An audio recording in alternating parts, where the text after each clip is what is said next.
Es un tipo mural, son dos amigos con de yuca y esto es las horripilaciones. En prensa también publicaba un sueño.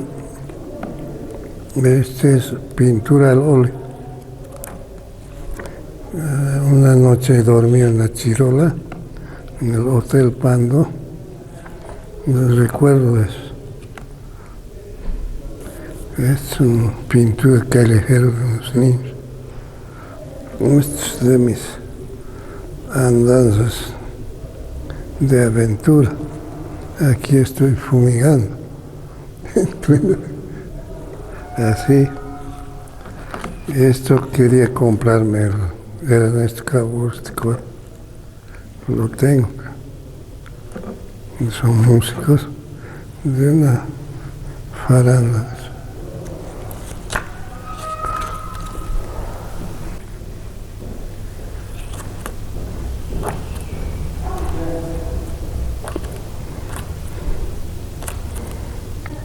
Esto conforma una carpeta de un grabado que se organizó en Santa Cruz. Este grabado ganó un premio en Cochabamba y no aparece la placa, ni una copia. Y quieren comprarme justo eso.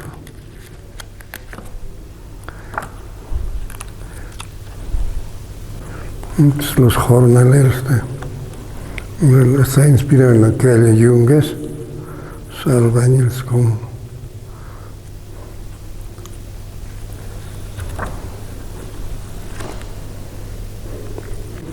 eso formó parte con los beneméritos hicimos una exposición sobre el repaso a la guerra del Chaco.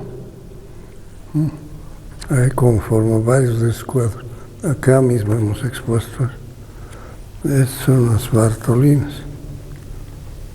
Esto es un recorte de prensa de Lima, donde han hecho su bloqueo, han incendiado la Chirola, la policía, y están escapando de ahí.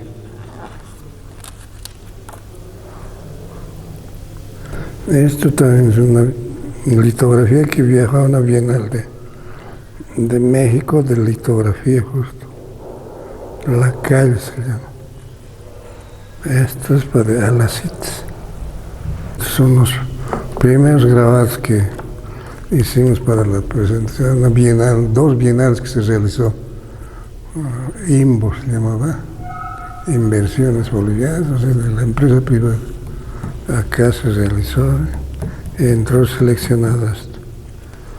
Domínguez me ha ganado, no sé.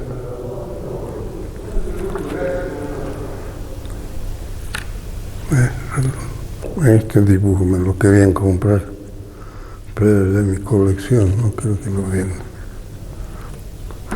Este se ha arruinado o con la humedad se ha roto. Este está igual dañado. Hay otro que está. Esto se presentó en la Bienal en Buenos Aires. Este es el que está totalmente arruinado. Polvo está. Por lo que está así, qué locura. Es lindo dibujo, ¿no? Este le gustaba a Edgar Arandia, por lo macizo que es. O sea, en dibujo hay más contenido social. Notas, ¿no? Este proselitismo. Las calles.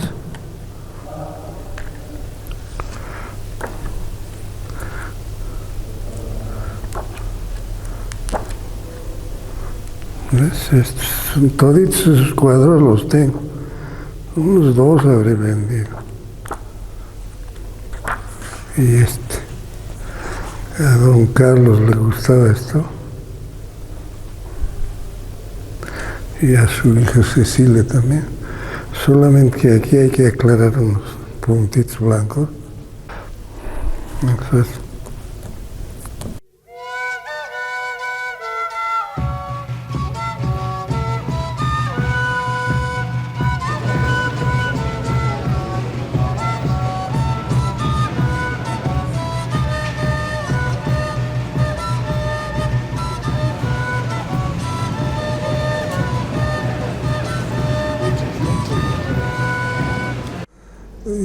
El arte es una palabra muy sobredimensionada y muy profundo.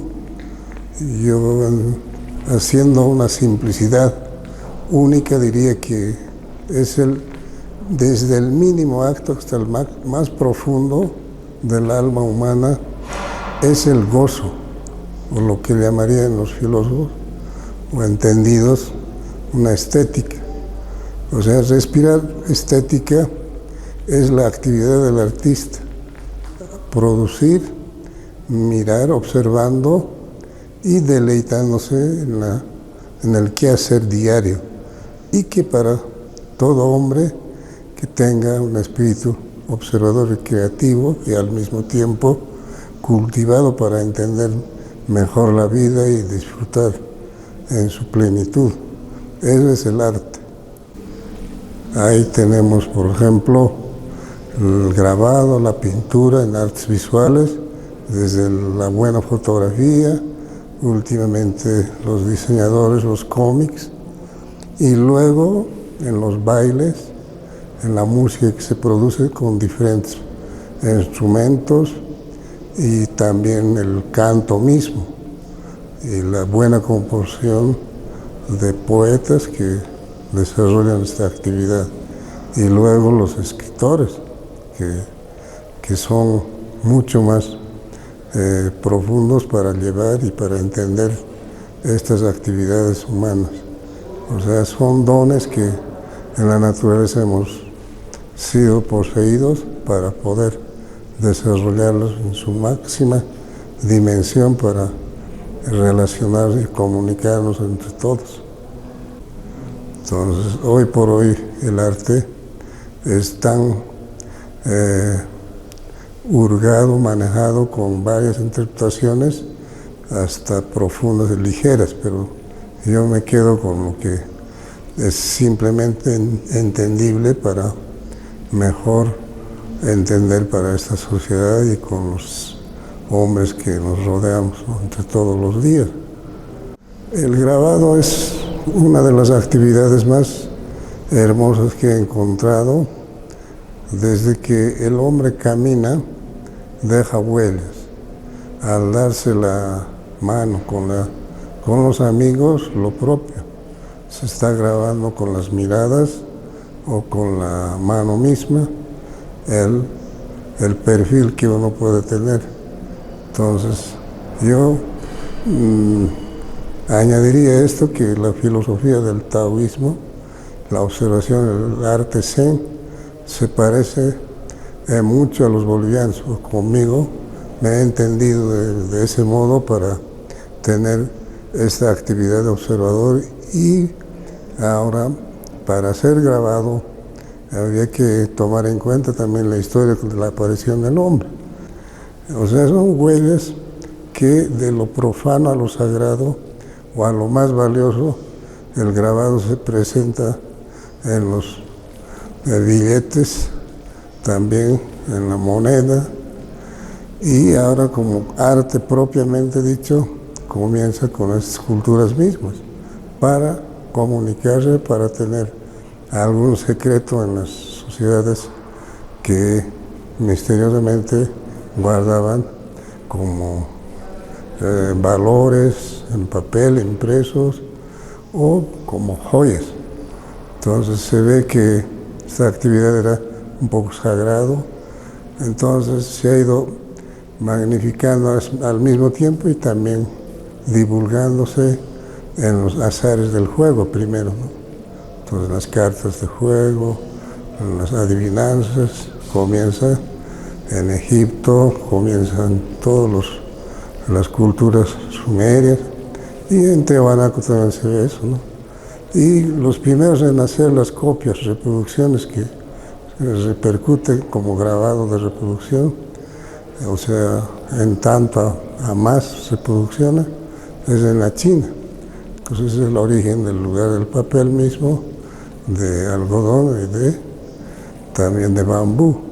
Entonces ahí tenemos los primeros xilografías hechas a mano, que a lo largo de la historia van a ir repercutiendo hacia Occidente en los viajes que intercambiaban los comerciantes de esa actividad.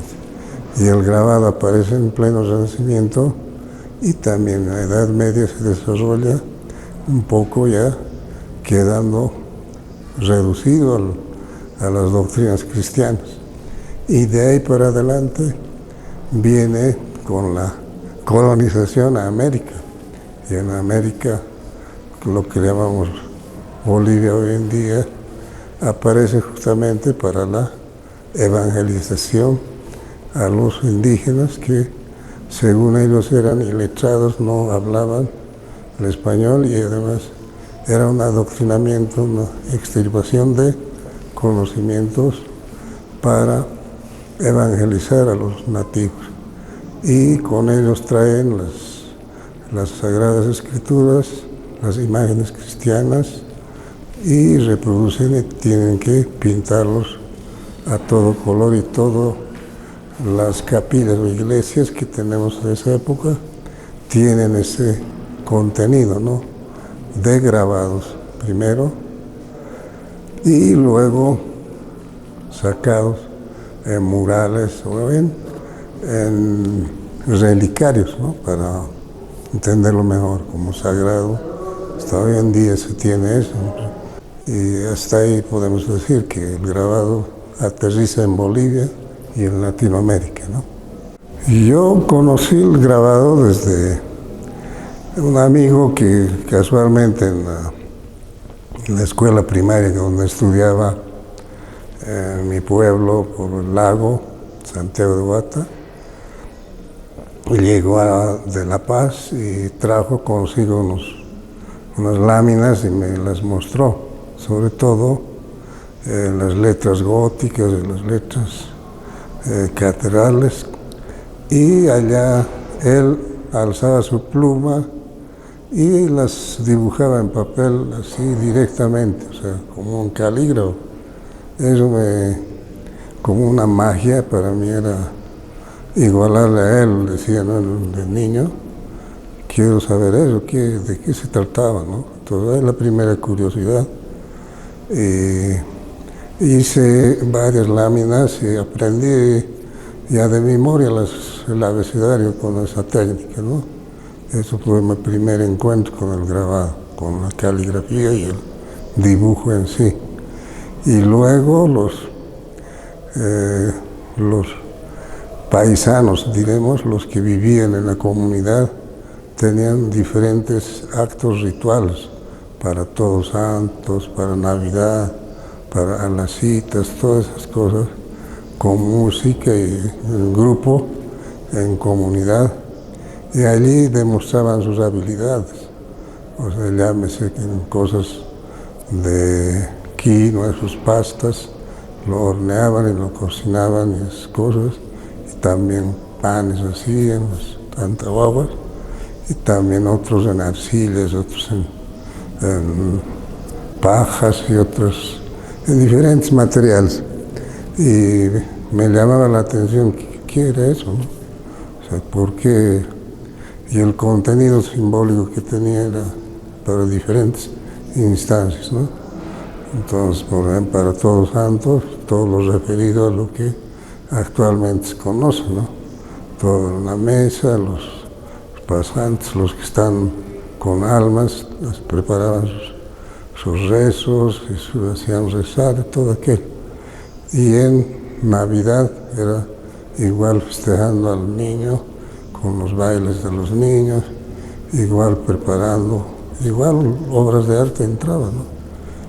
Y también a las citas eran un espacio esperado para la curiosidad, y ahí es donde aprendí a asimilar, a hacer muñequitos y hacer las antahuaguas, y después en quinoa, por ejemplo, se hacían para comer al mismo tiempo, llamitas, vaquitas, en fin, un montón de cosas ya grabadas, y claro, podían hacer trueque y al mismo tiempo comerlas luego. Eso luego me vine a La Paz, al colegio, y ya por los años 62, 3, en esa época, Ya entré al colegio acá en la ciudad y poco a poco me integré en 2 años, creo que, a los paisanos que ya vivían aquí en La Paz. Ya tenían actividades artesanales en talleres productivos de talla en madera, por ejemplo, ¿no? Después en cerámica, en tejidos. Yo frecuentaba estos talleres y allá lo que más me llamaba la atención era la madera, porque cómo manipulaban y reproducían, ya tenían prototipos para reproducir estos objetos y para luego comercializarlos en la calle de las Brujas. Tenían ahí puestos y, o sea, cada semana teníamos que reemplazar lo vendido, ¿no? O sea, había ingresos a través del turismo. Eso también me llamó la atención y me convertí en pequeño maestro en esa área, ¿no? Una ayudantía y poco a poco también hay cosas grandes, ya pequeños contratos llegaban para hacer muebles,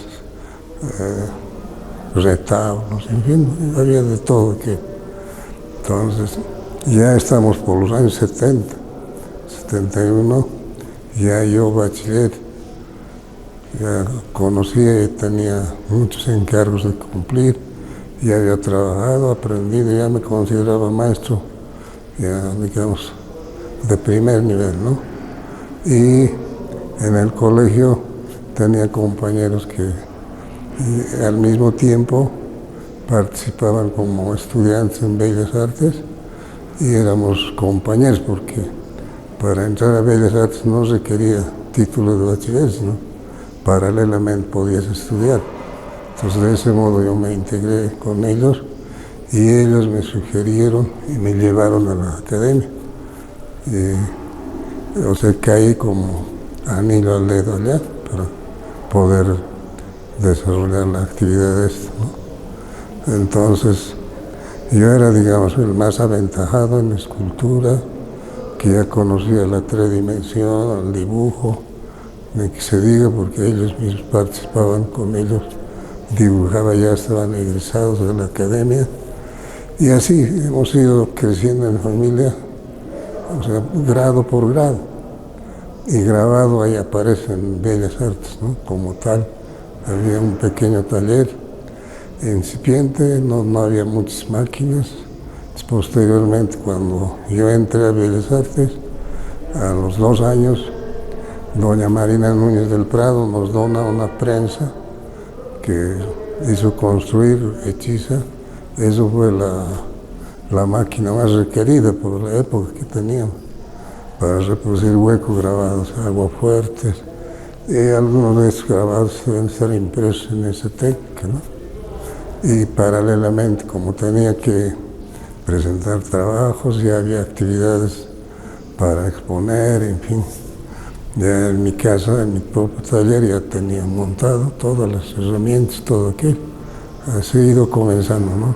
Los años 70 ha sido gravitante y además era becado por el ministerio porque había un boom del petróleo, ¿no?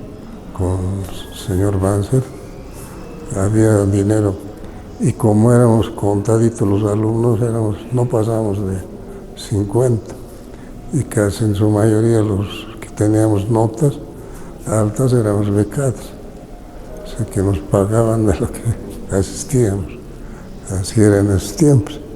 Eso sí, no había internet ni teléfono, por ejemplo, era todo a pulso. Tendríamos que bajar a pie, luego subir, cargar los materiales, todo aquello. Eso también me ha fogueado, digamos, en cierta manera, para que pueda tener resistencia actualmente.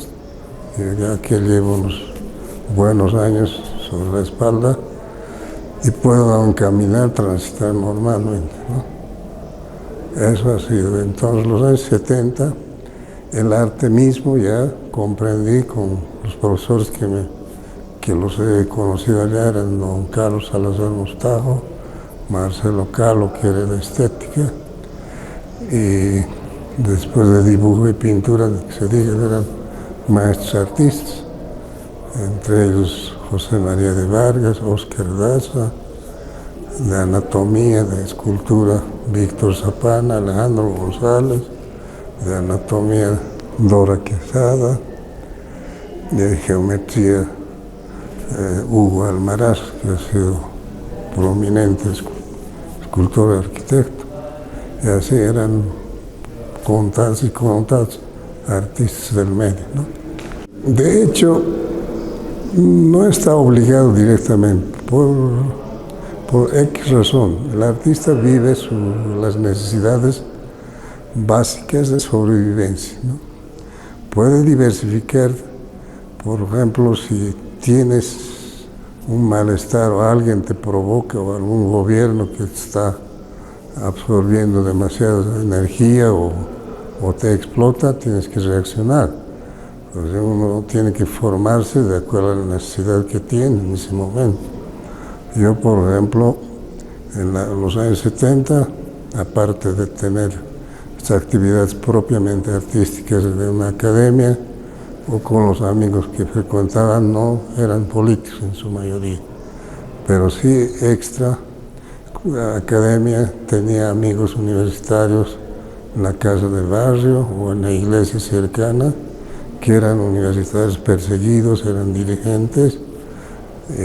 Hay casualmente conocido a varios dirigentes campesinos, estudiantiles, inclusive religiosos, que entraban en acción.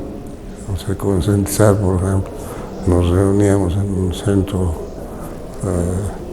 de iglesia, digamos.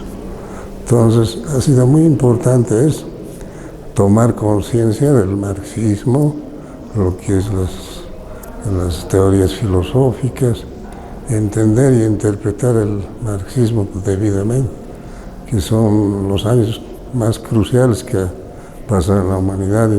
Había muy poca información.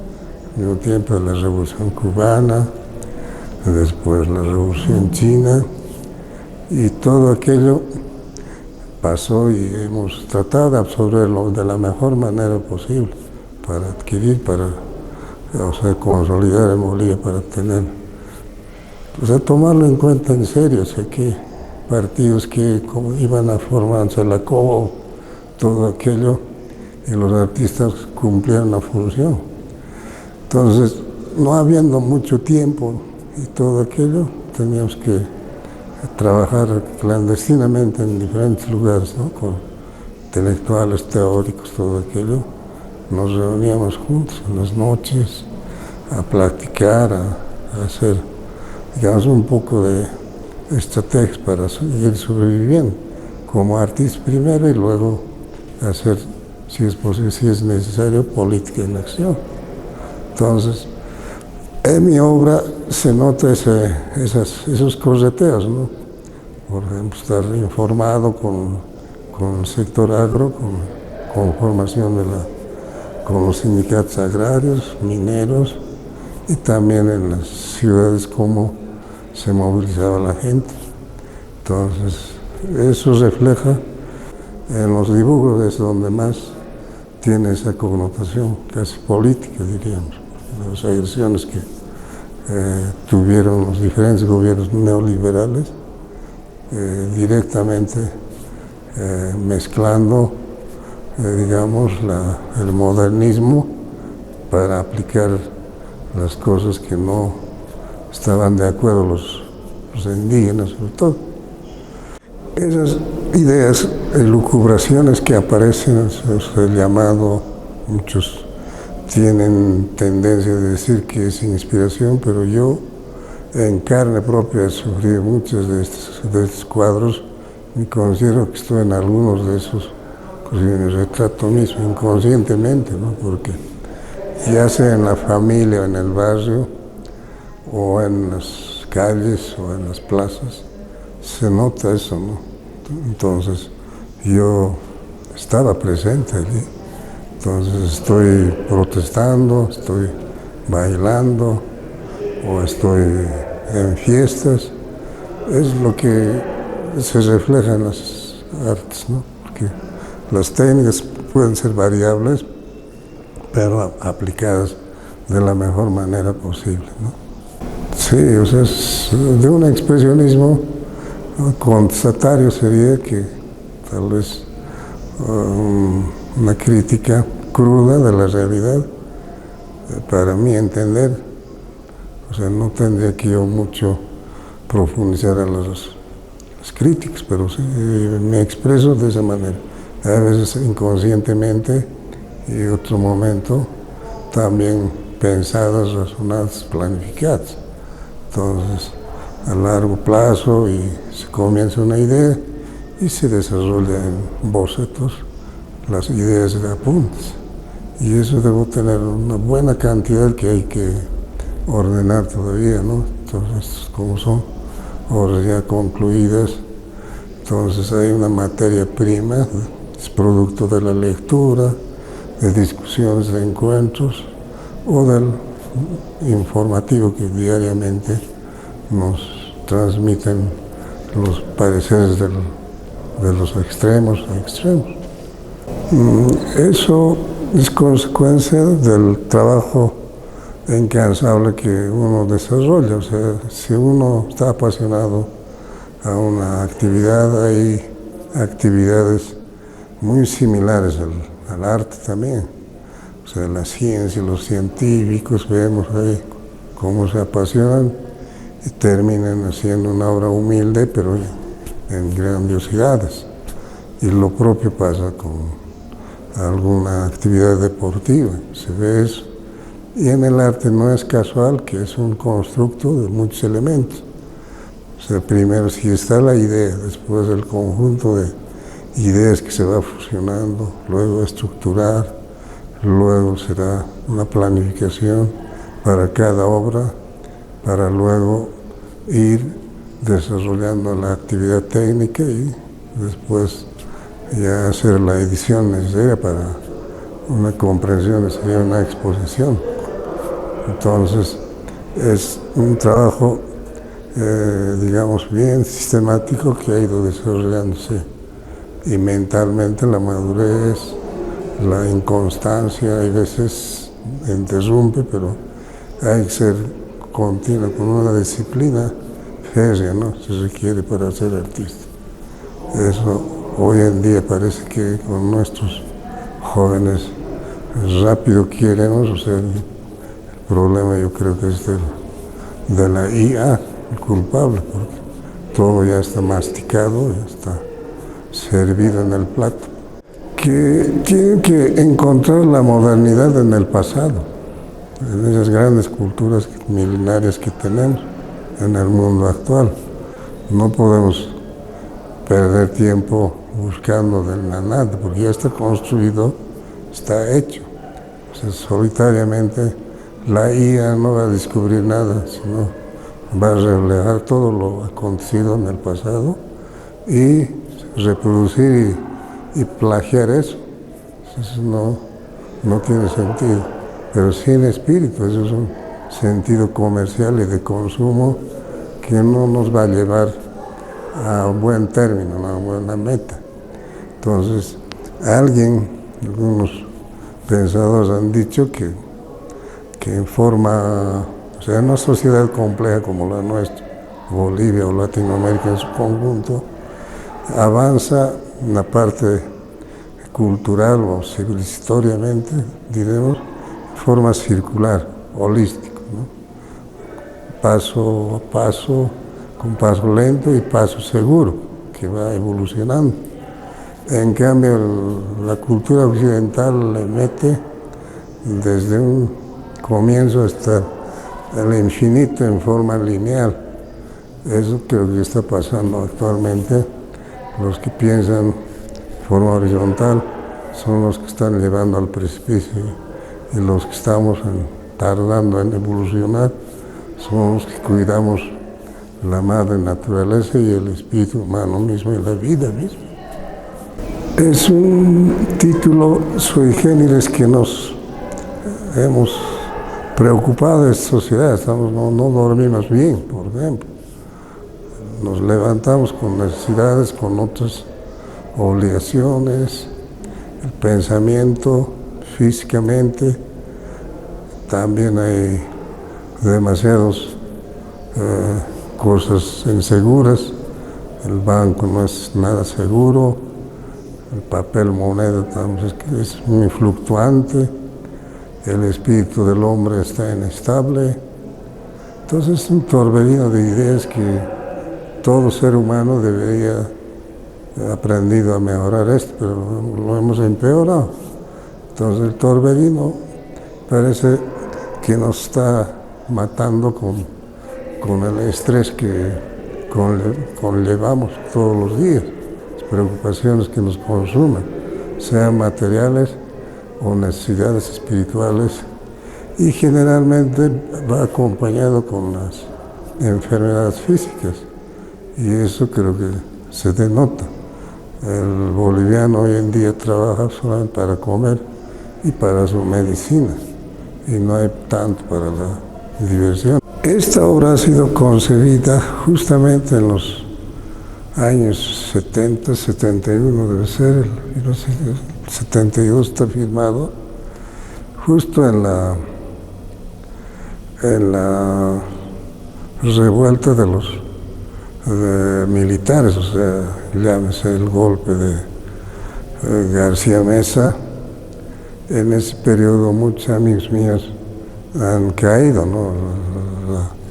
La policía, y yo mismo casi me salva por unos pelitos. O sea, no podía salir, había toque de queda, y es en relación a esas actividades ilícitas que ha cumplido el gobierno de la época.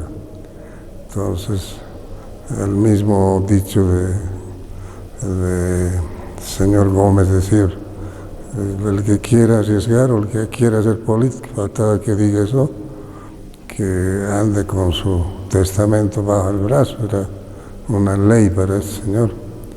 Entonces, algunos hemos salido a la calle, hemos interrumpido, digamos, ese toque de queda. En una de esas fiestas, ensayos, cumpleaños, creo, me imagino, aquí en la avenida Perú tenía con un amigo, hemos sido invitados y allá nos pasamos de la reunión de la hora. Y ahora yo donde vivía era por la Buenos Aires, y caminar y ir a pie, no había movilidad, nada, ¿no? Oscuro. Eso ha sido para mí un motivo de inspiración muy grave. Entonces, o sea, he llegado hasta el puente Avaroa, me acuerdo, en esa subidita, apenas ya estaba ocultándome y aparecen unos reflectores, ¿no? Todo lleno de los camiones, llenos de militares, agentes disfrazados, y todos los rincones con un reflector ocultado, y me pescan y me suben a los camiones donde estaban los recogidos. Y sigue subiendo los camiones hasta Puente Negro, que es más arriba. Y en uno de esos lugares de la cancha, creo que del Tejar, llamamos más abajo, aparecen unas camionetas igual que se han atrasado, un festejo seguro. Y ese rato los soldados que nos custodiaban a los que estábamos en el coche bajan para ir a detenerlos a eso. Y ese rato era el momento para que yo baje, vuele y me corra hacia el otro costado por los recovecos que había. Me fui, me escapé. Eso ha sido casi el rehén idealizado.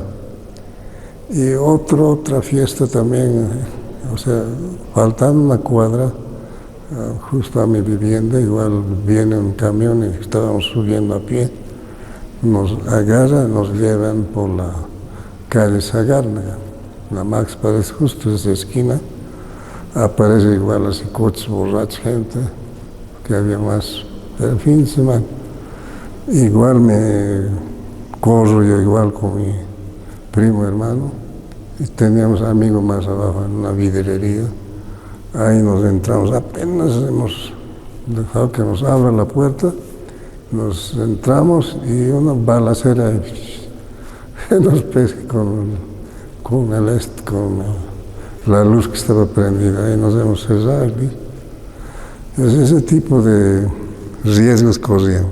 Pero varios de mis amigos han caído en el estadio, ¿no? Que era para manguerearles con agua y al día siguiente lavar todo eso es lo que hacían generalmente cada día.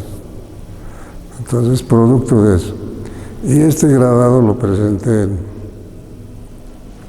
había un concurso que armaron el grupo Pocar, Bienal Internacional, así con su nombre étnica, y el premio mayor era un Cairo de Tiahuanaco, gracias a los ceramis que conformaban ellos, un grupo del premio, se me otorgó el gran premio con este grabado, ¿no? Es el 2012, 13 creo que es, sí, en esos años justo, y otra segunda bienal más que conformaron, y ahí acabó el cierre, el retorno de la democracia después. Eran, digamos, que los artistas estén unidos, que no se dispersen para reunirlos. Aquí justamente del museo, la directora de entonces era coauspiciante para esta actividad, ¿no? Y la exposición se realizó en la calle Jaén, no sé si es en la Casa del Cabur o más arriba creo, o en el Museo Costumbrista, y aquí era la exposición, aquí arriba, en el primer piso, ¿no? Eso fue la actividad del Pucar. Se ganó eso, y yo más inquieto y también feliz del premio, trabajamos con más ahínco, ¿no? Y todas las bienales, concursos, viajábamos, ¿no? En grupo, y muchos de los premios hemos cosechado, y algunos fueron fuera del país, venían, iban, o sea, una especie de fogueo, ¿no? Y además estaba la UDP también, Partido Comunista, y los partidos progresistas, digamos. Entonces han viajado a Quito, a Caracas, que era tiempos, digamos, que donde había plata nomás para auspiciar estas actividades. Esa ha sido la historia. Y detrás de eso también hay otra anécdota, ¿no? Casualmente en su taller de Raúl Soruco, que trabaja en Oaxaca, actualmente ya está mayorcito, tenía una prensa y ahí lo imprimimos, varios scopes en su prensa. Y la placa lo tengo creo en casa, extraviado, y lo tengo que aparecer eso también. Y después, en conmemoración de esos años tan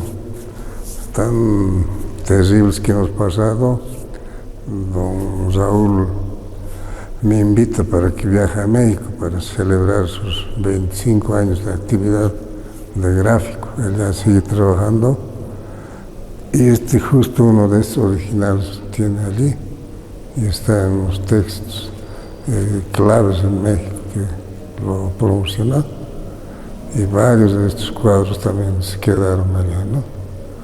En México estuve casi un mes con su familia, todo eso, ¿no? Como invitado de honor. Así es, esa anécdota tiene este tipo de historia.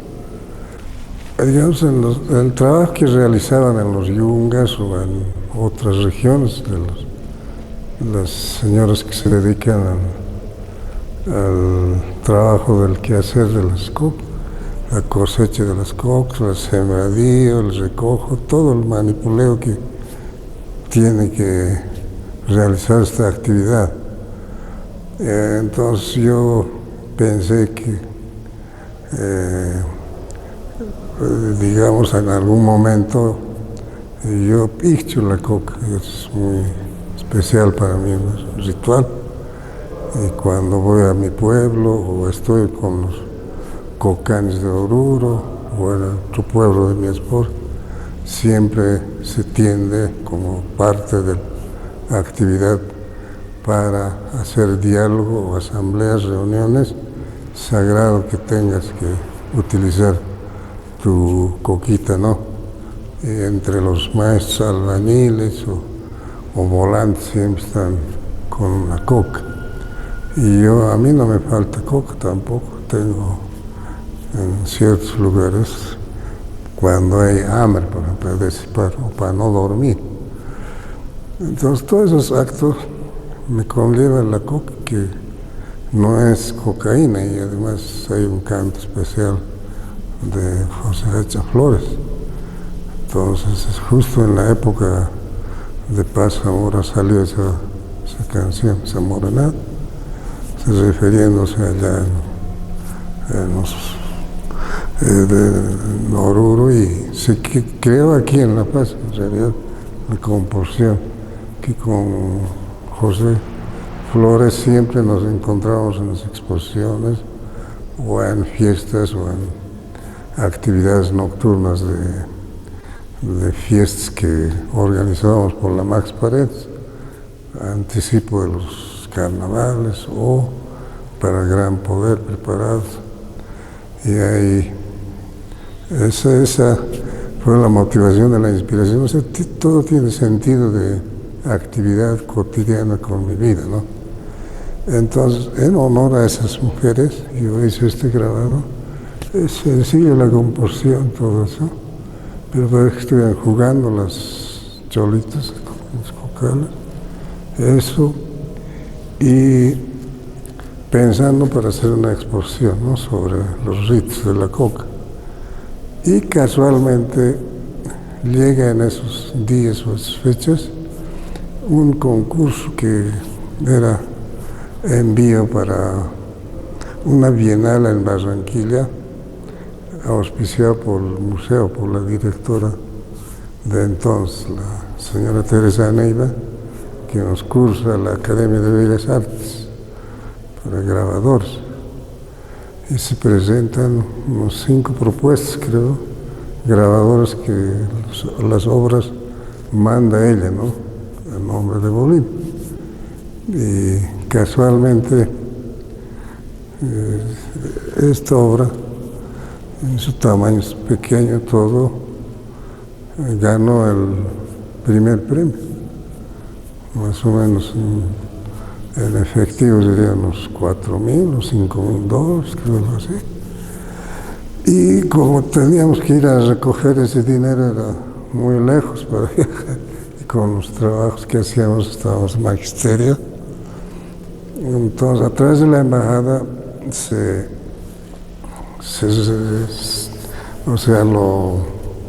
lo trasladan los premios aquí a la Embajada de Colombia, y el embajador de Colombia viene de la directora Teresa Neiva y allí nos entregan los premios. Me entrega el premio y a la grabadora, a Adriana Bravo, también ganó una mención, creo, y así los dos que fuimos beneficiados. Claro, de otro país debe ser el segundo premio, pero no menciona a la Adriana, ¿no? Yo era el primero. Entonces, esa anécdota, esa historia tiene este grabado. Entonces, así varios grabados tienen sus historias también. Aquí estamos frente a Robo de Chicas, es un cuento colorado, parece, pero yo, como soy de área rural, he visto en mi juventud, en mis viajes o en los cuentos jocosos, casi hasta eróticos, eso vamos a encontrar en los cuentos de Paredes Cande, en fin, y también en otras culturas. Es un grabado donde en un pueblo, en una fiesta X, de ensayos o de fiesta natural, hay siempre un robo de chicas, o los enamorados que ya, supuestamente, teóricamente, ya a la primera vista estaban enamorados, y esa noche aprovechan para irse a la casa del hombre, ya previamente preparado, ¿no?, para ya tener listo el arte del amoreo. Entonces, al día siguiente se presentan en la familia de la chica, ya para anunciarles que son parejas, ¿no? Y piden de rodillas, en fin, para entregar los dotes a su padre y fijan fecha, si es que los aceptan y que ya se conocen y van a ser buena pareja. Una vez aprobado la situación amorosa, sentimental, ya fijan fecha, nombran padrinos para el día del matrimonio, ¿no? Y esto va en relación a un acto que en el teatro se llevó, hablamos con Jaime Sevillano, que armó teatro en los años 80, en plena democracia del gobierno de Hernán Siles Suazo, que él era de origen potosino, el Jaime, era fondista, y hacía mimo también. Entonces organizó como director el matrimonio aymara, ¿no? Entonces ahí se relata una serie de actividades que conlleva a este mito, que no sería mito ya directamente, sino es un hecho que ocurría o sigue ocurriendo en algunas partes donde no hay mucha información, muchas actividades sociales, ¿no? Unas 2, 3 veces habrá al año. Entonces esas fechas, esas reuniones aprovechan para hacer estos actos amorosos, ¿no? Entonces es un lindo tema, ¿no? Aquí está llevando 2 chicas, el personaje que sería yo mismo, que intentaba hacer eso, pero idealmente, ¿no? He visto. Y lo mandé a la Bienal de Puerto Rico, se presentó, está en catálogos también, reproducidos, y tengo la dicha de haberlo vendido, alguien lo compró, un buen precio, ¿no? Ese recuerdo tengo grabado.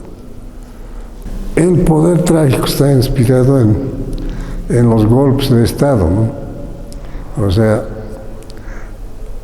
de noche a la mañana hay siempre desde cargos menores de sorpresas o hasta casi familiares, inclusive no es anecdotario político. Hasta hoy en día se ve eso en las instituciones públicas, y peor todavía para llegar a la presidencia y todo aquello. Está inspirado justamente en esos golpes de Estado que entre militares se daban entre 2 meses, 3 meses, o 1 año, no sé, cortitos. ¿Y con qué fin? Para entrar a la historia como tal. O sea, la cosa era entrar, o sea, por la ventana o a la fuerza. Y eso, o sea, la silla era el premio para conquistar, para tener poder. Entonces, eso es como igual un torbellino que no sabe qué es lo que buscan, sino poder instantáneo para asaltar los bancos. Está relacionado igual con la existencia del hombre. O sea, sobre todo está inspirado en los parlamentarios, esto básicamente.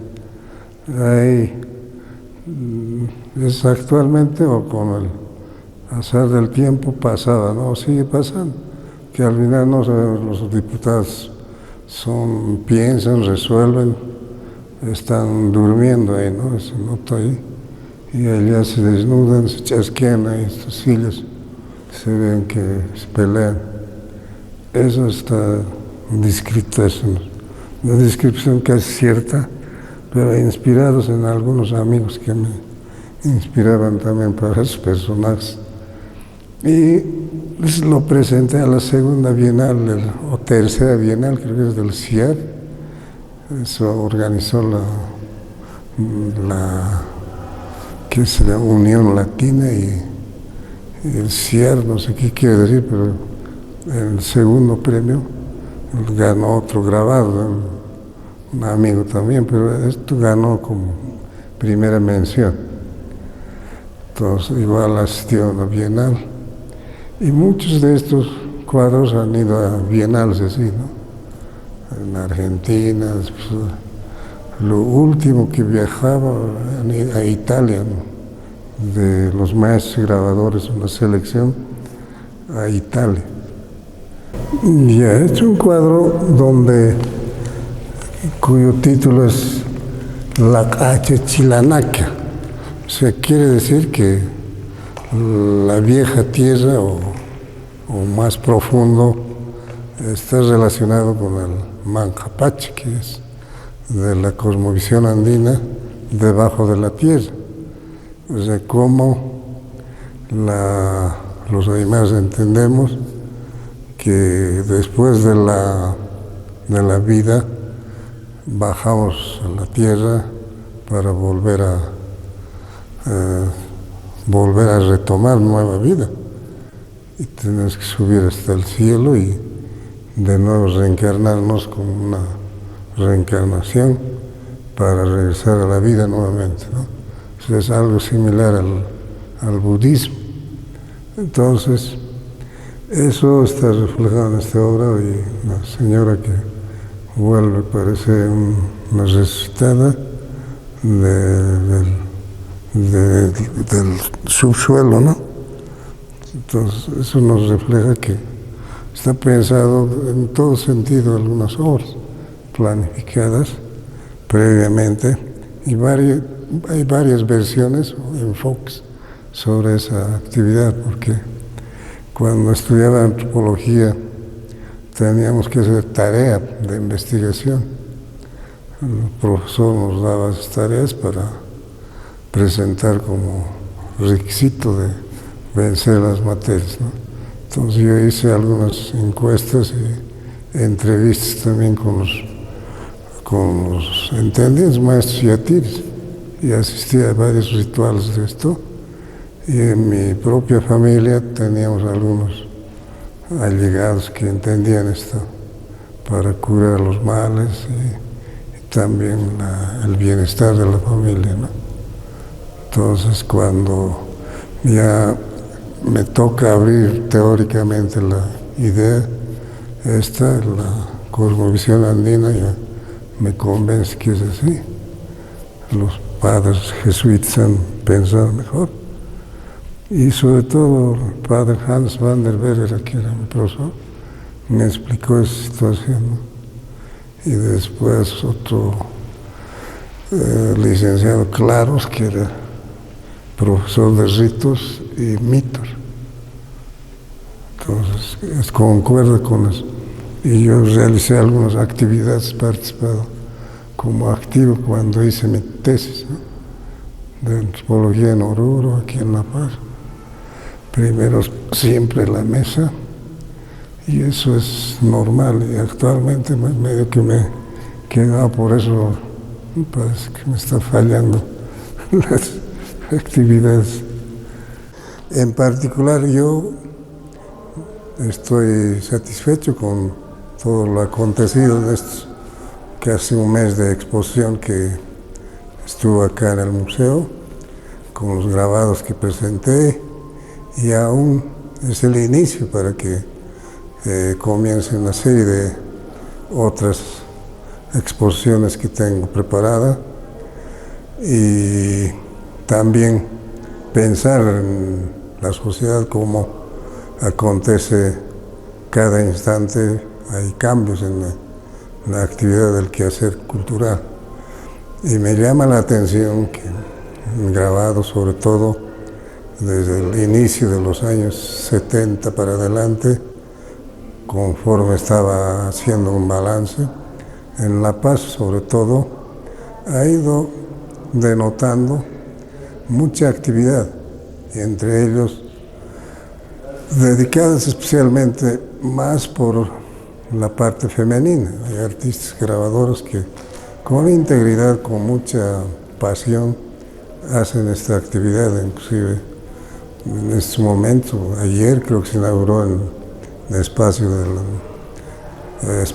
del Museo de Marina Núñez del Prado una actividad plena de varias señoritas o grabadoras, y asimismo hay pintoras también que llaman la atención. Entonces quiere decir que el rol está más en manos de actividad femenina, y también por otro lado la ausencia de los pintores varones ya hay un poco ha disminuido, por qué no decir de frente, ¿no? Porque de hecho tal vez no es disciplina solamente, sino más bien es el contacto diario que va desarrollando la actividad cultural en La Paz en diferentes instituciones, sobre todo Espacio Patiño y lo que está encargado de la Fundación Banco Central tiene varios espacios y eso es muy importante. También la alcaldía, y faltaría lo que tendría que hacer la gobernación, que no nota nada, se nota nada. También en el área rural debía existir aquel reclamito. Y luego, para sobredimensionar un poco, para soñar un poco, ¿por qué no a la larga de aquí un tiempo hacer un espacio exclusivo para grabado, ¿no? Una exposición, actividad, taller, museo, para que se concentre todo lo que se haya producido en estos últimos años y al mismo tiempo traer los grabados que quedan de la historia del pasado, desde la colonia hasta nuestros días. Hay mucha gráfica para que se junten, están dispersos. Eso sería muy importante para la ciudad de La Paz o el Alto, conjuntamente. Es cuestión de que el Banco Central se preocupe también, o la alcaldía, y los grabadores que estamos aún inquietos para desarrollar esto como una representación, un requisito anhelado por el pueblo. O sea, asemejando como cualquier otra ciudad tiene espacios abiertos para esta actividad, para tener que nutrirse, traer a un museo de la gráfica y ver su pasado por esa mirada, ¿no? Y el dibujo que está cerca también, con eso más estaría mucho mejor, ¿no? Entonces, viendo esta actividad, yo imparto clases, obviamente, veo que la actividad poco se declina y a veces sube, pero es debido a la falta de información, me parece, porque nuestra vida diaria de nuestros conciudadanos no están acostumbrados, no están, digamos, no preparados, sino visualizados, preparados para tener una actividad plena, para tener en su casa o en un espacio que necesita para embellecer su hogar, por ejemplo, ¿no? Siempre están mirando cosas ajenas. Otra cosa que se denota en los cholets, por ejemplo, del Alto, están llenos de espejos y adornos de plásticos traídos de la China. Y me parece horrible algunas cosas, claro, como fiestas serán buenas, pero no es producto nacional y eso es observable. Y luego en la arquitectura misma también falta mucha decoración, mucho, digamos, cosas hechas por los artistas que viven aquí en La Paz, todo en Bolivia, ¿no? Eso como recomendación, y además que para nosotros me hace muy satisfecho, y los artistas tienen que vivir también como los bailarines o los músicos o los bordadores que hacen una colectividad para sobrevivir entre el carnaval tan esperado, el Gran Poder o Año Nuevo, no sé.